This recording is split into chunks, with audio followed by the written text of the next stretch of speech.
Assalamualaikum warahmatullahi wabarakatuh. Anak-anak sekalian, apa kabarnya? Mudah-mudahan semuanya dalam keadaan sehat walafiat. Amin ya Allah ya Rabbal alamin. Kembali bertemu dengan Bapak dalam mata pelajaran tahfiz ya. Mudah-mudahan setoran hafalan kamu semakin hari semakin meningkat. Bukan saja sekedar 5 ayat, tetapi bisa meningkat menjadi 10 ayat, 15 ayat, 20 ayat, bahkan bisa menjadi satu surah ya. Baik anak-anak sekalian, pada pertemuan kali ini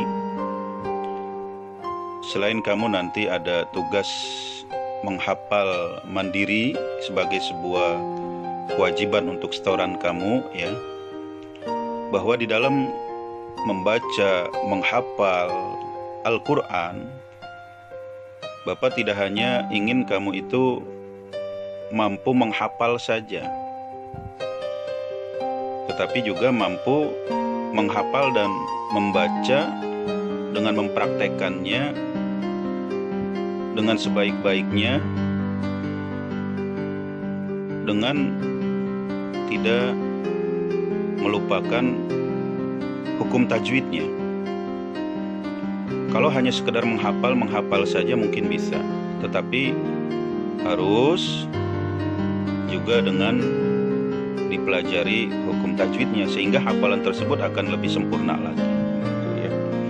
Baik anak-anak sekalian, jadi tajwid itu adalah sebuah ilmu yang amat sangat penting untuk kita pelajari dalam rangka membaguskan, menyempurnakan bacaan kita. Yang pertama ingin Bapak jelaskan dari beberapa hukum tajwid ya, mulai dari nanti yang paling dasar ya. Kita akan membicarakan tentang hukum nun mati dan tanwin. Artinya apabila nun mati tersebut atau tanwin bertemu dengan salah satu huruf-huruf dari hijaiyah yang dari alif sampai ya tersebut, nanti hukumnya apa, itu akan Bapak jelaskan dalam pertemuan kali ini. Yang pertama adalah ijhar. Ijhar itu artinya adalah jelas, terang.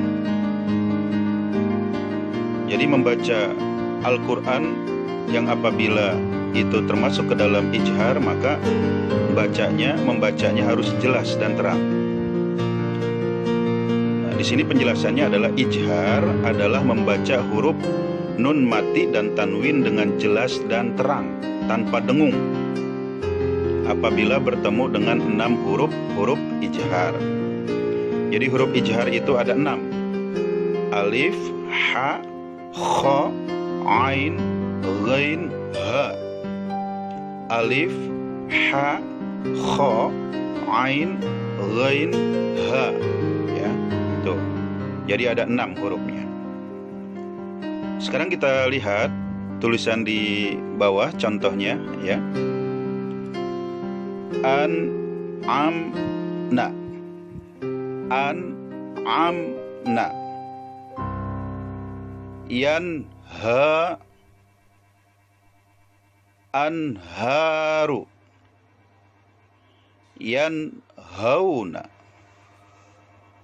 Wal munkhaniqatu. Tuh, coba lihat di bawah tuh. Kita coba lihat yang pertama contohnya an-amna. Nah, di situ ada nun mati bertemu ain. Maka harus jelas bacanya an-amna. Tuh. Yang kedua yanha. Nun mati bertemu ha ya, ha besar. Lihat di situ di bawahnya. Kemudian anharu. Nah, ini nun mati juga bertemu ha besar. Yanhauna sama. Wal munkhaniqatu. Nun mati bertemu kha ya. Nah, ini contoh daripada ijhar. Bapak yakin mudah-mudahan kamu semua bisa memahaminya. Dan nanti akan ada tugas dari Bapak untuk mencarikan contoh daripada hukum tajwid ijhar, ya. Oke. Kemudian yang kedua adalah idgham. Ya. Yang kedua adalah idgham. Idgham secara bahasa berarti meleburkan. Ya. Secara bahasa adalah meleburkan atau memasukkan. Dalam hukum nun mati, ya, idgham berarti meleburkan nun mati atau tanwin. Yang terkait dengan hukum nun mati dan tanwin ini, idgham terbagi menjadi dua. Oke. Jadi bisa kita simpulkan bahwa idgham itu artinya memasukkan atau meleburkan. Nah, idgham ini yang terkait dengan hukum nun mati dan tanwin ini terbagi dua. Yang sebenarnya secara umum huruf idgham itu ada 6. Ya, ro, lam, mim, nun, waw. Tetapi nanti akan dibagi dua. Ada nanti idgham biguna, ada idgham bila guna. Nah, tuh, coba kita lihat di bawah sini. Ini huruf idgham yang 6, yaitu ya, ro, lam, mim, nun, waw. Nah, sekarang kita melihat tadi sudah Bapak sampaikan bahwa idgham itu ada dua, idgham biguna dan idgham bila guna. Kalau idgham biguna adalah memasukkan dengan dengung. Hurufnya itu ada 4, yaitu ya, mim, nun, dan waw. Ya, mim, nun, dan waw. Misalnya may ya'mal. Di sini memang tidak Bapak tuliskan ya, tapi coba tolong didengarkan. May ya'mal, nun mati bertemu ya. May ya'mal, tuh ya. Jadi nun mati bertemu ya. Atau misalnya miwaraihim, miwaraihim, nun mati bertemu waw. Miwaraihim, ya. Oke. Nah, sekarang kita lihat idgham bila guna. Yang hurufnya ini ada 2, ro dan lam, ya. Ro dan lam. Contohnya di bawah, mata'allakum, tanwin bertemu lam. Mata'allakum. Tuh. Kita lihat lagi di sebelahnya. Malalubada, malalubada, tanwin bertemu lam. Hudal lil muttaqin, lagi-lagi tanwin bertemu dengan lam, ya. Tuh. Kemudian rizqal lakum, di sebelahnya kita lihat rizqal lakum, tanwin bertemu lam. Nah, ini anak-anak sekalian, hukum tajwid yang kedua yaitu tentang idgham. Jadi idgham itu adalah artinya memasukkan. Nah, idgham ada 2, idgham biguna, memasukkan dengan guna, ya. Kemudian guna itu adalah dengung, ya. Jadi memasukkan dengan dengung. Kemudian idgham bila guna, yaitu memasukkan tanpa disertai dengan dengung, ya. Baik. Sekarang kita berlanjut pada hukum tajwid yaitu ikhfa, ya. Kita lihat di sini. Oke. Ikhfa dalam hukum nun mati atau tanwin, ya, yaitu ini terjadi apabila nun mati atau tanwin, ya, mohon maaf. Terjadi apabila nun mati atau tanwin bertemu dengan salah satu huruf ikhfa, ya. Ikhfa ini juga sering disebut dengan ikhfa hakiki, ya. Ikhfa ini juga sering disebut dengan ikhfa hakiki. Selain ikhfa hakiki masih ada juga ikhfa lain, yaitu ikhfa syafawi, ya, syafawi. Nah, yang berkenaan dengan hukum mim mati, huruf-huruf ikhfa ini ada 15, ya. Jadi huruf ikhfa ini ada 15. Kita lihat di bawah tuh.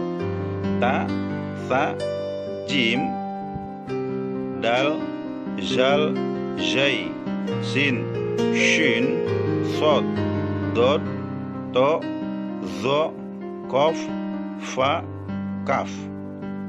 Ini huruf ikhfa, ada 15. Coba kita hitung. Yuk, sambil dibaca, ya. Ta, sa, jim, dal, zal, zai, sin, shin, sod, dod, to, zo, kof, fa, kaf, ya. Tuh. Nah, kita lihat contohnya di bawah sini. Al-munzilina, berarti nun mati bertemu zai. Tuh, bertemu zai. Makanya bunyi bacaannya terdengar seperti eng, ya. Al-munzilina.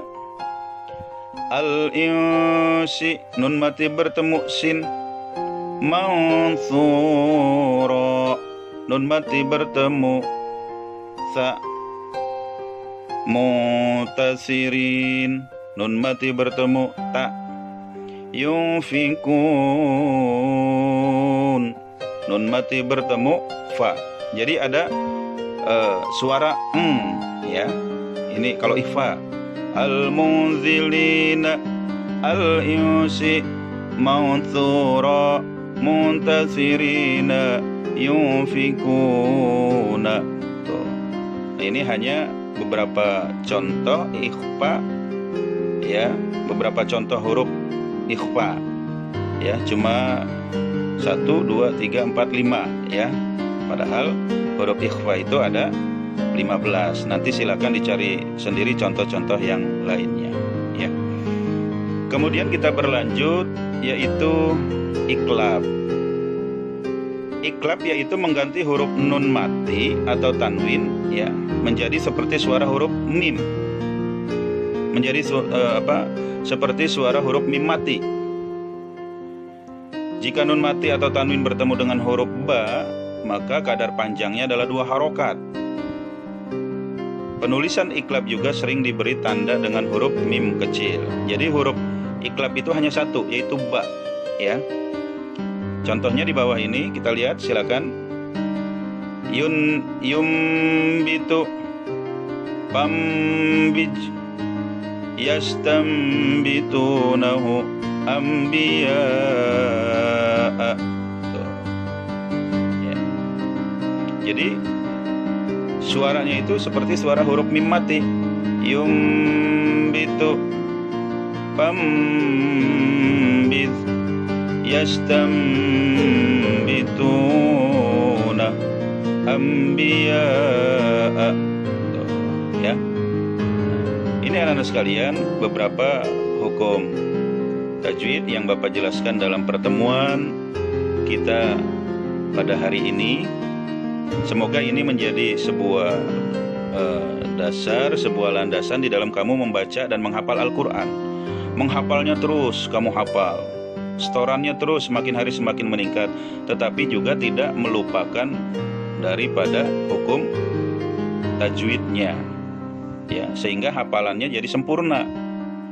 Kalau cuma sekedar menghafal, semua orang insya Allah bisa, tetapi tanpa dibarengi dengan tajwid, nanti hafalannya akan menjadi rusak gitu ya. Oke, baik anak-anak sekalian, jadi materi kita pada hari ini tentang masalah tajwid tadi. Pertama izhar, kemudian idgham. Idgham itu ada dua, idgham biguna dan idgham bila guna. Kemudian ada tadi ikhfa, kemudian iklab. 4 hukum tajwid ini saja dulu pada pertemuan kali ini ya. Mudah-mudahan pada pertemuan berikutnya akan bisa Bapak sampaikan dan jelaskan lagi ya hukum-hukum tajwid yang lainnya. Amin ya Allah ya Rabbal alamin. Baik anak-anak sekalian, nanti akan ada tugas dari Bapak untuk mencari hukum tajwid dari yang telah kita pelajari pada hari ini. Kurang lebihnya mohon maaf, mudah-mudahan ada manfaatnya. Apabila ada yang mau bertanya, nanti silakan langsung WA ke Bapak ya. Jadi pertanyaannya langsung dikirim ke WA Bapak, nanti akan Bapak jawab, dan jawabannya nanti tolong di-share ke teman-temanmu supaya temanmu juga bisa memahaminya ya. Mari kita akhiri pembelajaran kita pada hari ini dengan sama-sama membaca kalimat hamdalah. Alhamdulillahi rabbil alamin. Wassalamualaikum warahmatullahi wabarakatuh.